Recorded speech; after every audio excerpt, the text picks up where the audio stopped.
د کابل نیوز ګرام لیدونکو سلام، ژور لید ته راغلاست. که د یوې خوا نه په شمال د افغانستان کې امنیتي وضعیت د تقریبا د 2-3 کلونو نه په دې خوا د خرابېدو په حالت کې دی. دا څو ورځې مخکې بدخشان کوهستان ولسوالۍ سقوط کو مخالفینو لاسته ولوېدله. ګرچې اوس حکومت وایي چې بیرته نیولې ده، خو په دې سال کې نیولې ده چې ټول مهمات ولسوالۍ کې څه چې امکانات و هغه د مخالفینو د خوا نه وړل شوي دي او دوی د خبر له مخې بس خالي ولسوالۍ بیرته نیولې ده. د روسیې د بهرنیو چارو وزیر د وزیر مرستیال وایي چې شمال د افغانستان د نړیوال تروریزم په مرکز د بدلیدو په حال کې دی. روسیا همیشه دغه اندېښنه ښکاره کوي، خصوصا د داعش په اړه.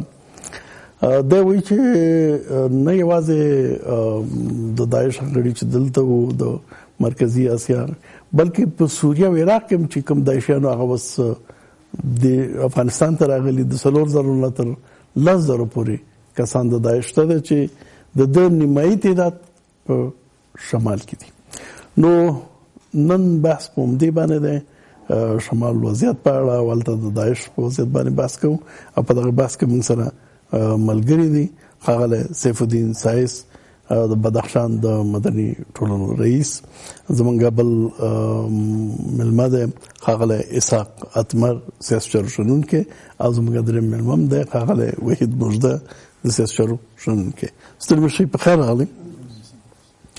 آقای سایس، وضعیت چگونه است؟ وضعیت امنیتی در شمال مجموعاً و خصوصا در بدخشان از یک مدت زمان است که وضعیت در بدخشان مجموعاً در شمال و خصوصا در بدخشان اخیراً ولسوالی کوهستان تصرف شد و پس گرفت شد. چگونه است وضعیت در شمال؟ بسم الله الرحمن الرحیم.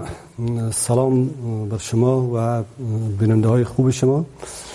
همچنان سلامی ویژه دارم حضور جناب اتمر سب، جناب مجده سب. دقیقاً همون رقمی که شما در جریان هستین، تقریباً چندین سال است که وضعیت امنیتی شمال در مجموع خراب است. فعلا بدخشان ناامن است، ولایت تخار امنیت خوب نداره، ولایت قندوز امنیت نداره، ولایت بغلان امنیت نداره و همچنان ولایت به می شکل فاریاب، سریپول، جوزجان. این مشکلات امنیتی در شمال تقریبا همگیر شدن و حتی آوازهای وجود داره که گویا شمال به نفع طالبا و یا هم به نفع داعش سقوط میکنه. خصوصا در شمال یک ولایت نی؟ بله شمال گویا دکام طالب و دکام داعش به صورت ارادی سقوط میکنه. تحلیل شما چیست؟ وضعیت طوری که جریان داره، مثلا تدابیر امنیتی حکومت، اقدامات امنیتی حکومت و در مقابل فعالیت مخالفین چگونه است؟ خب اگر ما مقایسه بکنیم امکانات مخالفین تا امکانات دولت، واقعا امکانات مخالفین دولت، امکانات داعش و امکانات طالبان در سطحی نیستند که بتانن نیروهای دولتی را، نیروهای امنیتی را زمینگیر بکنن. اما متاسفانه اراده برای تأمین امنیت، اراده برای زدودن طالب، اراده برای سرکوب طالب و داعش در شمال وجود نداره. همین ولسوالی کوهستان اراده نبود که سقوط کرد و یا قصداً چگونه وضعیت بود؟ دقیقاً شما ببینید ولسوالی کوهستان بدخشان که شام پنجشنبه یک روز پیشش بالای از این عملیات صورت گرفت، نیروهایی که در داخل ولسوالی بودن با مقاومتشان ادامه میدادن. زمانی که تقاضا کردند که دشمن اینجا هجومی گسترده داره بالای ولسوالی و ما همچنان امکانات مهمات نداریم، باید همچنان نیروهای امنیتی و نیروهای کمکی برای ما باید بیاید که ولسوالی در حالت سقوط است. زمانی که نیروهای کمکی از فیض آباد و همچنان از یاوان و کمک نیروهای امنیتی در کوهستان میره، اینا عوضی از اینکه به صفوف نیروهای مقاومت بپیوندن، اینا راه را باز میکنن و برای فرار نیروهای امنیتی باز میکنن که شما اعلام بکنین، بدون از اینکه کسی زخمی شود، بدون از اینکه کسی کشته شود، نیروهای امنیتی میبراین و طالبان داخل ولسوالی میشن. بعد از اینکه طالبان داخل ولسوالی میشن، تمام امکانات و مرمی و تسلیحات و همچنان مواد لوجستیکی که وجود داره در ولسوالی راحت ایره انتقال میتن به ساحات امن.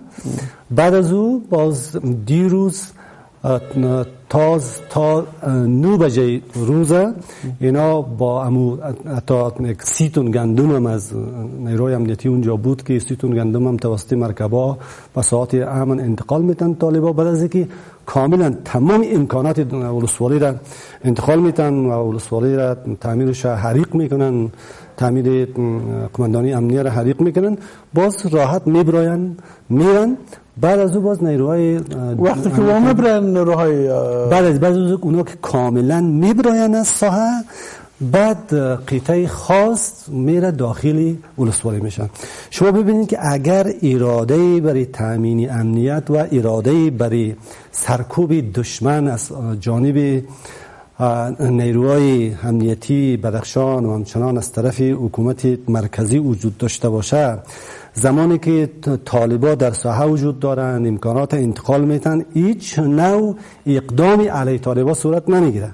بعد از اینکه طالبان تمام امکانات انتقال میتن و خودشان هم از ساحه میبراین، بعد نیروهای امنیتی عملیات آغاز میکنن. خود اونجا کسی نیست که و در ظرف یک ساعت اونجا خود رفتن میرن و ولسوالی دوباره واپس میگیرن، از طالب نمیگیرن، جای خالص میرن. بله جای خالص نیروی. شما ببینید این وقتی که قطعه خاص اونجا رفته میره دستاورد میدونه، میگه که ما آمدیم ولسوالی سقوط شده کوهستان دوباره از دست دشمن گرفتیم، در حالی که دشمن قطعا یک نفر هم در داخل ولسوالی وجود نداره. باز اینا فردا پس ممکن براین، باز همون چند تا پلیس و چند تا نیروهای پلیسی محلی در منطقه میرن، باز ممکن فردا پس فرداها یا در روز بعد یک ماه بعد دوباره طالبان باز عمل میکنن، باز میان امکانات میگیرن میرن. یعنی این فقط تجهیز طالبان است یا جنگ است؟ این پروگرام در حقیقت تجهیز طالبان است، با بانه‌های میخوان که طالب تجهیز شود، طالب درست. امکانات پیدا بکنه. درست. اتمر صاحب دغه وضعیت کې کله چې روسیا مسلسل د افغانستان حکومت او امریکا په دې متهمه چې داعش دلته راوسته، تر اوسه د بهرنیو چارو وزارت مرستیال وایي چې شمال د افغانستان د نړیوال تروریزم په مرکز باندې بدلیږي، سوریه او عراق نه دلته خلک راځي. نو دغه رقم اقدامات ګنې د روسیې دا خبره الله تقویه کوي. نو مننه سره تاسو ته او درنو مهربانو ته مجده صاحب ته صاحب صاحب ته ټول لیدونکو ته سلامونه او نیکیلې. کبنګ د داعش او د طالب انتقال وګورو شمال ته دا د 3-4 کال را په دې خوا شروع شوی او دا د غزې نه شروع شوی کله چې وزیرستان مرکز د توجه د نړیوالو او دغسې د انتقاد نقطه د افغانستان لپاره وګرځول شو. پاکستانیانو د دې لپاره چې دغه بدنامي د ځان لري کې دوی ته هغه تسهیلات برابر کړ یا دغه لویو ستراتیژیګانو په برخه کې چې دوی په افغانستان کې داسې سیمو ته ولېږدوي کوم چې د دوی اوږدمهاله ستراتیژي ده او هغه د افغانستان شمال دی. زه په دې باور یم که طالبان یا داعش غوښتل چې ځان ته یو جغرافیه جوړه کړي، د هغه دپاره د افغانستان شرق ډېر مساحت او نږدې ځای، خو سړی داسې فکر کوي چې دوی نه غواړي چې هغه ځای کې ځان ته جغرافیه جوړ کړي چې هغوی د هغه اوږدو ستراتیژي یوه برخه دی. په دې معنا چې د دوی هغه اوږدمهاله ستراتیژي د منځني اسیا هېوادونو ته رسېدل او د روسیې سرحداتو ته ځان نږدې کول دي. نو ځکه دوی دا د داعش ستراتیژي ده، د داعش او د طالب. بله، نو په دې حساب باندې دوی د امریکا پکې ولې متهم دی؟ د امریکا ستراتیژي ده. د طالب او داعش همیشه دوی افزار دي، د افزار په وسیله کارول کېږي. اوس دغه سیمه کوم چې شمال موږ ورته دوم وایو دا نام نشوی د ټولو نورو ځایونه زموږ په هېواد کې، او دا داسې انګېرل کېږي چې دغه شمالي برخه به د افغانستان ډېر نام نه وي. لکه چې مخکې تاسو ویل ځینې بهرني تروریستان هم د عربو نه په مختلفو وسایل باندې انتقالېږي د افغانستان شمال ته، او دا د هغو لانجو یو برخه ده کوم چې د امریکا او د روسیې ترمنځ روانه ده. خو داسې زه فکر کوم چې په سیمه کې امریکایان د دې دپاره چې روسان ډېر تر فشار لاندې راونیسي او همدغسې ایران سره کوم لانجې چې امریکایان لري د تېر دپاره چې دلته برلاسي اوسي، هم د ایران د تهدید دپاره هم د روسیې او منځني آسیا هېوادونو دپاره دغه فشار دوی کاروي. او د بل خوا نه د داعش انتقال شمال ته داعش پیاوړي یقینا د سعودي عربستان او ایران رقابت په سیمه کې هم دا بره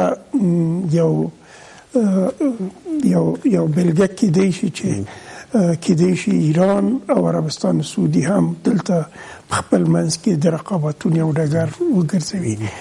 لیکن پرون نورمه ورځ داسې وویل شو، په دې باندې خو موږ تاسو ټول موافق یو چې که د امریکایانو او د روسانو توافق په سیمه کې رانشي او د سیمې د هېوادونو توافق په سیمه کې رانشي، په افغانستان کې د جګړې درېدل یا ودرول دا ډېر سخت کار دی. زه ګمان نه کوم که د لوی قدرتونو او د سیمې د هېوادونو توافق په دې باندې رانشي او مدون د صلح پلان جوړ نشي، هیڅ هېواد او نه د افغانستان حکومت به په دې قادر شي چې په افغانستان کې د صلح دپاره زمینه مساعد شي. درست، دا توافق څه رقم راتلی شي؟ ځکه اوس خو دواړه خوا د جنګ او د سیالیو خواته روان دي، نو په دې فضا کې توافق څنګه ممکن؟ یو ډول وخت تلفي سړی دلته کتلی شي، او هغه دا دی چې د افغانستان جګړه مذهبي جګړه نه ده. البته دا زما په باور دی د افغانستان جګړه او سیاسي جګړه ده او نیابتي جګړه ده، د لوړو قدرتونو جګړه ده. اوس د صلح شورا یا مثلا د افغانستان دولت په هغه تګلارو باندې بیا ځي کوم چې د دې نتیجه په نهایت کې مساوي صفر دی. په اندونیزیا کې په راتلونکي هفته کې دغه د علماو د اسلامي علماو کنفرانس دایریږي. دولت یا د صلح شورا داسې انګیرنه کوي چې ګویا دغه کنفرانس به وشي کولای که فتوا هغې ورکړي نو ټول مخالفین به توبه وباسي، کور کې به کښېني. لیکن موږ د دې نه ډېر تجربې لرو چې په پخوا کې دوی عربستان سعودي دعوت کړي نو هغه توافق حتی بیروس نو په دې باندې خبره کوو چې لکه څنګه چې تاسو ویل چې پخوا تجربه شوي شیان چې نتیجه یې صفر ده، که دغسې وي نو بیا مصرف یې څه دی د فعالیتونو وخت ضایع کول دي، خلک غولول دي، څه قصه ده؟ جناب بوجدا صاحب، معاون وزیر خارجه روسیه میگه که شمال به یک مرکز تروریسم بین‌المللی در حال تبدیل شدن است. چیزی است که از یک وقت بهتر روزها همیشه تکرار میکنن، اتهامی که امریکا از داعش حمایت میکنه یا داعش اینجا تقویت شده میره. در کنفرانس کابل امریکا پیشنهاد کرد یا حکومت افغانستان پیشنهاد کرد که اتفاقات مشترک انجام بدن. آل نیکلسن باز هم از همکاری مشترک حرف میزنن. چگونه ارزیابی میکنن این پیشنهادات ای جانب و اتهامات روسیه را؟ بسم الله الرحمن الرحیم و به نستعین. با سلام خدمت بینندگان کابل نیوز، دوستان حاضر در بحث، جناب آقای سایس و جناب اتمر صاحب و جناب شما. عرض کنیم که درباره اهمیت شمال ما و شما میدانیم که طالبان زمانی که برای نخستین بار قیام کردن بیشترین تلفات در شمال دادن و شمال برشون بسیار مهم بود. اهمیت شمال به این دلیل است که افغانستان تا زمانی که شمال با جنوب یک جا نکرده بود به عنوان یک کشور، یعنی کشوری که در سطح بین المللی به رسمیت شناخته شده باشه، چنین چیزی نبود. به همین دلیل هم گفته میشه که احمد شاه درانی بنیاد افغانستان گذاشت و امیر عبدالرحمن خان افغانستان ساخت، یعنی مرزهای افغانستان تعیین کرد. به این دلیل شمال برای از این نگاه مهم است. در این حال ما شما میفهمیم که در هر کشور شمالش ثروتمندتر است، شمال امکانات بیشتر داره، حتی نیمکره شمالی و جنوبی هم به همین شکل است. به هر حال مسئله طالبان و جنگ طالبان که در سال 2000 تقریبا 2003 بود که شروع شد، این جنگی بود که در ابتدا طالبان به عنوان یک گروه مسلحی که بر علیه نیروهای خارجی می جنگیدن مطرح بودن. این وضع تا سال 2009 اخیر سال 2009 دوام کرد. در پایان سال 2009 زمانی که قائد به خواست امریکا با طالبان در مذاکره کرد و از اونجا بود که طالبان متوجه شدن که امریکایی ها دیگه امید به پیروز شدن در جنگ افغانستان ندارن. اونا میخوان که راه حل سیاسی را پیشنهاد کنن و از راه حل سیاسی اونا میخوان که بهره ببرن در میدان افغانستان. یعنی پیشنهاد راه حل سیاسی به خاطر حل مشکل نیست. نه خیر، او به خاطر این بود که به هر حال طالبان را وادار بسازند که شما حضور ما را در اینجا بپذیرین، خب میشه که شما پس بیاین به نحوی در قدرت هم شریک شوین میاد. که البته او کارها نشد و با دستگیری ملا برادر این پروگرام ها به تعویق افتاد. اما همونطور که شما گفتید در مورد معاون وزیر خارجه روسیه، این مسئله پیش از او هم نگرانی هایی را در چین به وجود آورده بود. شما ببینید آقای اتمر سفری داشت به پکن و در اونجا در مورد ساختن یک لوای سرحدی در منطقه واخان با چینایی ها به توافق رسید، به خاطر اینکه چین هم عین نگرانی را داره از اینکه در شمال افغانستان به خصوص در بدخشان اینطور حرکت ها دیده میشه. در رابطه با داعش باید گفت که اصلا ظهور داعش در سال 2014 تقریبا در افغانستان زمانی بود که آقای اشرف غنی به قدرت رسید و در کنفرانس امنیتی مونیخ مسئله داعش مطرح کرد، در حالی که در افغانستان اصلا تا اون وقت سر صدای مسئله هم نبود. به هر حال داعشی‌ها با عبور از مرز پاکستان داخل افغانستان شدن و در اونجا جنگی که بین اینا و طالبان اتفاق افتاد، طالبان سلاح اینا را ضبط کردن که همونطور که می‌دانیم رهبر زمان داعش بر علیه طالبان اعلان جهاد داد و جنگ اینا آغاز شد و همونطور که شنیدیم ابوبکر بغدادی هم پاسخ تند به نامه اختر محمد منصور داد. چرا اینطور شد و چرا یک تعداد از جنگجویان خارجی که در صف طالبان بودن از طالبان بریدن و به داعش بیعت کردن؟ به خاطر این بود که طالبان اعلان کرده بودن که ما برنامه بین‌المللی نداریم، اما داعش طرفدار یک برنامه بین‌المللی بود، چون اینا می‌خواستن که با آسیای میانه نفوذ کنن. در اینجا بود که بین اینا جنگ اتفاق افتاد. همونطوری که می‌دانیم بسیار تعداد زیادی از افراد هر دو طرف کشته شدن، مخصوصا در ولایت زابل.